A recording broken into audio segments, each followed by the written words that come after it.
ఓం నమ శివాయ నమ. కుర్రో కుర్రు కొండదేవత అమ్మ పలుకు, జగతంబ పలుకు, సమ్మక్క పలుకు, సారలమ్మ పలుకు, వనదేవత పలుకు.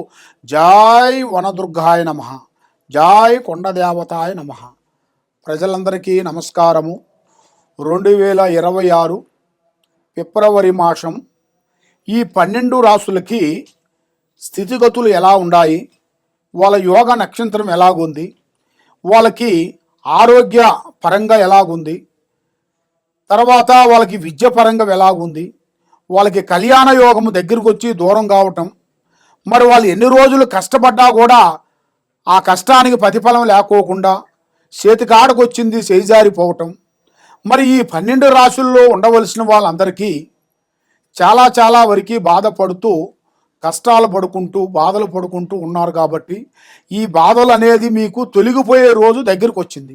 మరి ఈ 12 రాశుల్లో ఉండవలసిన వాళ్ళకి వాళ్ళ జాతక రిష్ట, అదృష్ట గడియ, నక్షత్ర గడియ, పూజా బలము ఎప్పటి నుంచి ఎప్పుడు వరకు బాగుంటుంది అనేది ఇప్పుడు వాళ్ళ జాతకాన్ని బట్టి, వాళ్ళ స్థితిగతుల్ని బట్టి, ఏ రాశికి ఏ నక్షత్రాన్ని బట్టి ఏమేమి జరుగుతుంది, ఏమేమి జరగబోతుంది అనేది నేను చెప్పబోతున్నాను. మీ బిఎల్ శ్రీనివాసరాజు, కోయదొర. ఓం నమ శివాయ నమ. 2026 ఫిబ్రవరి మాసం. మరి ఈ ఫిబ్రవరి మాసంలో కుంభరాశి ఫలితాలు.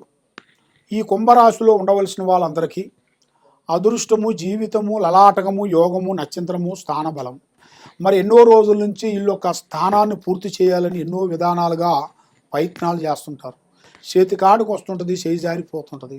ఏ కార్యక్రమం అనుకున్నా, ఏ పని చేయాలనుకున్నా ఏదో ఒకటి డిస్టర్బెంట్ అవుతుంటుంది. చేతికాడికి వచ్చింది చేయి జారిపోవటం, అనుకున్న పనులు అనుకున్న టయానికి సక్సెస్ కాకోకుండా ఉండటం, నమ్మిన వాళ్ళు మోసం చేయటం. కాబట్టి వీళ్ళ జాతకం ఏంట్రా అంటే ఏ విషయమైనా కూడా ఓపెన్గా ఉంటారు. ఉండి ఏమవుతుంటారంటే వీళ్ళకుండా ఒక అలవాటు ఏంట్రా అంటే పర్సనల్ విషయాలని కొంచెం పబ్లిక్ చేస్తుంటారు. ఎవరైనా సరే ప్రేమగా మాట్లాడారు, 2 మాటలు మాట్లాడారు అనుకోండి, ఆ మాట ప్రకారంగా వాళ్ళు ఆలోచించి అబ్బాయి వీడు మనవోడేలే అన్నట్టుగా ఆలోచించి వాస్తవాన్ని చెప్పేస్తుంటారు. అలాగ చెప్పిన దానివల్ల ఈ కుంభరాశిలో ఉండవలసిన వాళ్ళందరికీ చాలా ఇబ్బందులు కొన్ని ఎదురవుతుంటాయి. కాబట్టి ఈ కుంభరాశిలో ఉండవలసిన వాళ్ళు కూడా గత సంవత్సరంలో కూడా ఎన్నో బాధలు పడ్డవాళ్ళు కూడా ఈ సంవత్సరం నుంచి నూతన పనులు, నూతన కార్యక్రమాలు కొన్ని పూర్తి చేయాల్సి ఉంది.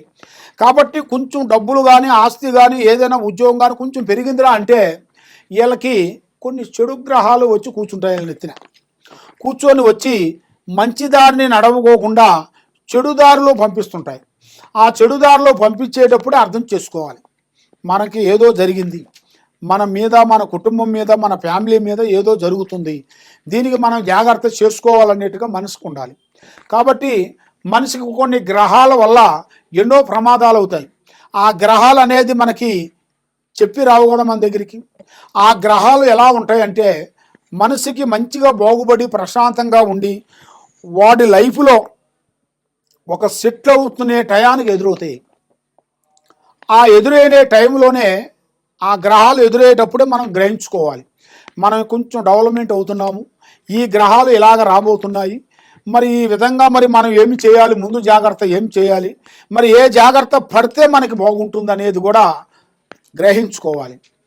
అందరూ ఒకే రకంగా ఉండరు, అందరూ ఒకే విధంగా ఆలోచన చేయరు. కాబట్టి మరి మీ మీద ఉండాల్సిన కొన్ని గ్రహాలని మీరు శాంతం చేసుకుంటేనే మీకు అష్టౌశ్వర్యాలు, భాగ్యభోగాలు మీకు ముందుకు అవుతాయి. కాబట్టి మీ మీద 2 గ్రహాలు ఘోషిస్తున్నాయి, కేతువ, రావు. శని అనేది పోయింది కాబట్టి ఈ 2 గ్రహాలు మీకు ఎదురవుతున్నాయి. దానివల్ల మీకు గురు బలం తగ్గిపోతుంది. ఆ గురు బలం అనేది మీకు పెరగాలంటే మీరు చేయాల్సిన దైవ అనుగ్రహాన్ని పొందాలి, దైవాన్ని మీరు ఆరాధించాలి, దైవ దర్శనాలు చేయాలి. మరి దూర ప్రయాణాలు కొన్ని కనబడుతున్నాయి, కొన్ని విదేశాల ప్రయాణాలు కూడా కొన్ని కనబడుతున్నాయి.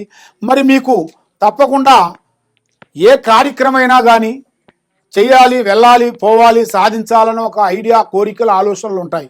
కానీ లేనిపోయిన నిమిషంలోనే మనసుకి చెడం చిత్తం చెడం మాయం అన్నారు. మనసుకి 10 నిమిషాలు ఉండాల్సిన మైండు, 10 నిమిషాలు ఉండాల్సిన ఆలోచన కరెక్ట్గా ఉండదు. త్రికార శుద్ధి అనేది మైండ్ మెమోరీ శక్తి అనేది ఒక టైంలో ఉండాల్సిన మైండ్ ఒక టైంలో ఉండదు. అది ఎందువల్ల అంటే ఇలాంటి గ్రహాలు వాళ్ళకి ఎదురైన దాని వలన. దానికి మీరు శాంతం చేసుకుంటే మరి మీ ఇంటి మీద కానీ, మీ మీద కానీ, మీ పిల్లల మీద కానీ, మీరు చేసే చదువుల మీద కానీ, మీరు చేసే ఉద్యోగాల మీద కానీ నరదిష్టి లేకోకుండా లక్ష్మి నిలబడిపోయేట్టుగా, మనశ్శాంతి ఉండేట్టుగా, అనుకున్న కోరికలు నెరవేరేట్టుగా, మీ మీద ఎవరెవరు ఏమేమి చేయిస్తున్నారు, ఏమేమి ఉంది, దానికి ఏం చేస్తే శాంతం అవుతుంది. అంతే మీ జాతక యోగంలో కూడా చూసుకుంటే ఒక్క స్త్రీ నుంచి అదృష్ట యోగం పట్టబోతుంది. అంటే మీ జాతక యోగాన్ని బట్టి చూస్తే ఒక స్త్రీ నుంచి మీరు ఒక పెద్ద స్థాయిగా ఎదగాల్సిన యోగం అనేది మీ జాతకంలో ఉంది. కాబట్టి అతి జాగ్రత్తలు మీరు కొన్ని పాటించండి. ఏ కార్యక్రమైనా కానీ, ఏ పనైనా కానీ ఎక్కడ పోయినా కూడా మీ ప్లానింగ్, మీ ఐడియాలు, మీ ఆలోచనలు ఎవరికి చెప్పి చేయొద్దండి. తొందరపాటు వల్ల ఎన్నో నష్టాలు, ఎన్నో ప్రమాదాలు, ఎన్నో సిక్కులు మీకు ఉన్నాయి. కాబట్టి ఇప్పుడు మీకు టయాలంతా అనుకూలంగా లేని దానివల్ల మనసు ఆలోచన కొంచెం బ్రేక్ అయిపోతుంది. మరి ఏమి చేస్తే మా జీవితంలో మేము ముందడుగు వేస్తాం, ఏ విధంగా బాగుంటుందా అని మీ మైండ్లో ఆలోచనలో ఉంది. కాబట్టి మీకు ఈ కిందకు పోయే నెంబర్కి 9399922254 ఈ నెంబర్కి మీరు ఒకసారి మీరు ఫోన్ చేసినట్టుగైతే మీ ఇంట్లో ఏముంది, మీ ఒంట్లో ఏముంది, మీ పిల్లల మీద ఏముంది, మీకేమి నడుస్తుంది, ఏమి నడవబోతుంది అనేది కూడా మీ జాతక యోగాన్ని బట్టి మేము చూసి అన్ని విషయాలు మేము చూసి చెప్పగలుగుతాం. సర్వో జనా సుఖినో భవంతు. ఓం నమః శివాయ నమః. ఫిబ్రవరి మాసం మకర రాశి ఫలితాలు. ఈ మకర రాశిలో ఉండవలసిన వాళ్ళందరికీ జీవితము, స్థానము, పూజ, వెలుగు, నక్షత్రాన్ని బట్టి చూసుకుంటే ఇలా జాతక యోగాన్ని బట్టి ఇలా రాశి ఫలాన్ని బట్టి వీళ్ళు ఒక పెద్ద స్థాయిగా ఎదగాల్సిన యోగం అనేది ఇలా జాతక యోగంలో కనబడుతుంది. కానీ విద్యాపరంగా కొంత బ్రేకు కనబడుతున్నాయి. వ్యాపార పరంగా కొన్ని శకాకులు, కొన్ని ఎదురొచ్చే మార్గాలు ఉన్నాయి. బంధువు మిత్రులతో మీ మీద లేనిపోయిన సమస్యలు కొంచెం ఎదురొచ్చే మార్గాలు కొన్ని కనబడుతున్నాయి. స్త్రీల నుంచి అతి జాగ్రత్త పడాలి. స్త్రీల నుంచి మీరు చేసే పని, మీరు చేయాల్సిన కార్యక్రమం అతి జాగ్రత్తగా మీరు పాటించినట్టుగైతే మీ జాతకాన్ని బట్టి మీరు ఏ కార్యక్రమైనా కానీ అతి వేగంగా మీరు పూర్తి చేసే యోగం అనేది ఈ మకర రాశి వాళ్ళకి కనబడుతుంది. ఈ మకర రాశిలో ఉండవలసిన వాళ్ళందరికీ మంచిగా అదృష్ట యోగము, ధనప్రాప్తి యోగం రాబోతుంది. కాబట్టి దోస్తు అనేది కొంచెం తగ్గించండి. ఫ్రెండ్షిప్ ఎక్కువగా చేయొద్దు. నల్లటి వాహనములు కానీ, నల్లటి వస్తువులు కానీ ఎక్కువగా ధరించకూడదు. ముగ్గురు కలిసి పార్ట్నర్షిప్ అనేది చేయకూడదు. దానివల్ల ఎన్నో నష్టాలు, ఎన్నో ప్రమాదాలు, ఎన్నో సిక్కులు, ఎన్నో ఇబ్బందులు ఎదురొచ్చే మార్గాలు కూడా చాలా వరకు కనబడుతున్నాయి. మరి ఈ మకర రాశిలో ఉండవలసిన వాళ్ళందరికీ వీళ్ళకి గురుదశ కొంచెం తగ్గిపోయింది. గురుదశ అనగా ఆ గురుదశ ఉందిరా అంటే వీళ్ళు ఏ పనైనా కూడా అవలేలుగా చేయగలుగుతారు. మరి ఆ గురుదశ ఎప్పుడు తగ్గిందో వీళ్ళు ఎంత కోట్లు సంపాదించినా కూడా ఏదో ఒక బ్రేక్ వల్ల దెబ్బ దిగులుతుంటుంది, కింద పడిపోతుంటారు. అలాగా ఒకటి కాకపోతే ఒకటి, ఒకటి కాకపోతే ఒకటి, కొన్ని కావాలంటే కొన్ని వదిలేయాలి, అన్ని కావాలంటే మనకు దక్కవు. కాబట్టి మీ మీద ఉండాల్సిన 2 గ్రహాలు ఎదురవుతున్నాయి. ఏది రాహు కేతువుల వలన మీకు మనశ్శాంతి లేకోకుండా చేతికాటుకు వచ్చిన పనులు చేజారిపోవటం, ఎవరిని ఎక్కువగా నమ్ముతారో వాళ్ళ నుంచి మీకు మోసాలు జరగటం, వాళ్ళ నుంచి మీకు కొన్ని విరోధాలు రావటం, వాళ్ళ నుంచి మీకు నష్టాలు రావటం, మీ వీక్నెస్ పాయింట్ని పబ్లిక్ చేయటం, దానివల్ల మీకు కోర్టు చుట్టూ కానీ, పోలీస్ స్టేషన్ చుట్టూ కానీ తిరగటం, మీకు లేనిపోయిన సమస్యలు కొన్ని ఎదురు కావటం, ఇలాంటి సంఘటనలు కొన్ని చాలా వరకు ఎదురవుతున్నాయి. మరి ఇలాగ ఎదురయ్యే వాళ్ళందరికీ ఒక రాజయోగం అనేది మీకు రావాలి అంటే మీ మీద ఉండాల్సిన దోష నివారణ కావాలి. దోషాన్ని నివారణ చేయాలి. నివారణ చేయాలి అంటే అది ఎవరు పడితే వాళ్ళు చేసేది కాదు. మీ పేరు బలాన్ని బట్టి, మీ యోగాన్ని బట్టి, మీ నక్షత్రాన్ని బట్టి మీ మీద ఉండాల్సిన ఈ దోషానికి ఏ టైంలో శాంతం చేస్తే బాగుంటుంది అనేది మీరు తెలుసుకోవాలనుకుంటే ఈ కింద ఉండాల్సిన నెంబర్కి మాకు ఒక్కసారి సంప్రదించాలి. సంప్రదించినట్టుకైతే మీ పేరుని బట్టి, మీ యోగాన్ని బట్టి, ఈ కింద పోయే నెంబరు 9399922254 ఈ నెంబర్కి మీరు సంప్రదించినట్టుగైతే అసలు సమస్య మీకు ఎక్కడుంది, ఇది మీకు పెద్దవాళ్ళ నుంచి ఉందా, చిన్నవాళ్ళ నుంచి ఉందా, అత్తామామ నుంచి ఉందా, అన్నదమ్ముల నుంచి ఉందా, భార్య తరపు నుంచి ఉందా, నీ తరపులో ఉందా, నీ పిల్లల నుంచి ఉందా సమస్య అనేది ముందు నీ పేరు బలంలో జాతక చక్రం వేయాలి. జాతక చక్ర కుండలి వేసి ఆ జాతక చక్ర కుండలిలో కొన్ని విషయాలు మనం తెలుసుకున్న తర్వాత మీరు ఏ జాగ్రత్త పడాలి, ఎక్కడ ఏమేమి ఉండాలనేది మీరు తెలుసుకోవాలనుకుంటే ఈ విధంగా చేస్తేనే మీకు జయప్రదంగా అవుతుంది. మరి మీరు చేయాల్సిన పూజా బలం మహావిష్ణువుని పూజించాలి. మహావిష్ణువుని పూజా బలం చేసి మీరు ఆయన ఆశీర్వాదం తీసుకున్నట్టుగైతే మీకు అష్ట ఔశ్వర్యాలు భాగ్యభోగాలు కలిసి వస్తాయి. దాంతోపాటు అమ్మవారు వైష్ణవి, అమ్మవారు మనస్ఫూర్తిగా ఆమెను మీరు తెలుసుకోవాలి.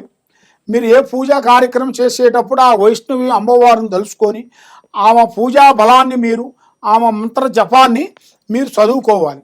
ఆ విధంగా మీరు చదువుకునేట్టుకైతే మీ కుటుంబంలో ఉండాల్సిన అష్టదరిద్ర దోష నివారణ అనేది పోతుంది, లక్ష్మి నిలబడుతుంది, చేసే కార్యక్రమాలు ముందుకు అవుతారు, లక్ష్మి నిలబడుతుంది.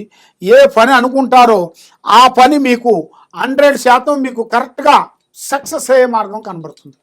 కాబట్టి ఎన్ని రోజుల నుంచి మీరు ఎన్నో విధానాలుగా మీరు ఎన్ని పూజలు చేసినా కూడా ఫలించుకోకుండా పోతుంది. కాబట్టి మరి మీ జాతక యోగాన్ని బట్టి ఒకసారి మీకు చక్ర గణితం అనేది వేస్తేనే మీ లైఫ్లో ఉండాల్సిన పాస్ట్ ప్రజెంట్ ఫ్యూచర్ విషయాలన్నీ బయటపడతాయి. ఆ విషయాలను బట్టి మీరు ఏం చేస్తే బాగుంటుంది, ఏ గుడికి వెళ్తే బాగుంటుంది, ఏ గుడిని పూజ చేస్తే బాగుంటుంది, ఏ టైం నుంచి ఏ టైంలో మీకు వెళ్తే బాగుంటుంది అనేది పూజా బలం చక్రములో వేసి చూస్తే మాకు తెలుస్తాయి. ఆ తెలిసిన విషయాన్ని మీకు అన్నీ క్లియర్గా మీరు చెప్పగలుగుతాను. ఏ సమస్యకైనా కూడా ఒక కారణం అనేది ఉంటుంది. నిప్పు లేనిది పొగరాదు, ఆ నిప్పు లేనిది పొగరాదు అంటారు పెద్దవాళ్ళు చెబుతారు. అదేవిధంగా మీ మీద ఉండాల్సిన ఆ నెగిటివ్ ప్రాబ్లం ఏమిటి అనేది ముందు తెలుసుకోండి. దానికి తర్వాత మీరు ఏదైనా పూజా కార్యక్రమాలు మొదలు పెట్టండి. మీరు ఏమీ తెలియకోకుండా ఏదో ఒక పూజలు చేసుకుంటూ పోతున్నారు, ఏదో గుళ్ళకి వెళ్తున్నారు, ఎన్నో పూజలు చేస్తున్నారు, ఎన్నో వ్రతాలు చేస్తున్నారు. ఏది చేసినా మీకు ఫలించుకోకుండా పోతుంది. దేనివల్ల? దాని కారణం ఏమిటి? కొన్ని గ్రహాల వలన. ఆ గ్రహాల వల్ల మైండ్ తికార శుద్ధి కరెక్ట్గా ఉండకోకుండా ఉండటం, మానసికమైన ఒత్తిళ్లు కొన్ని రావటం, ఇలాంటి సమస్యలు మీకు ఎక్కువగా కనబడుతున్నాయి. కాబట్టి తప్పకుండా మమ్మల్ని ఒకసారి సంప్రదించినట్టుగైతే మీ ఇంట్లో ఏముంది, మీ ఒంట్లో ఏముంది, మీ మీద ఏముంది అనేది కూడా మేమన్నీ చూసి చెప్పగలుగుతాం. సర్వో జనా సుఖలో భవంతు. ఓం నమః శివాయ నమః.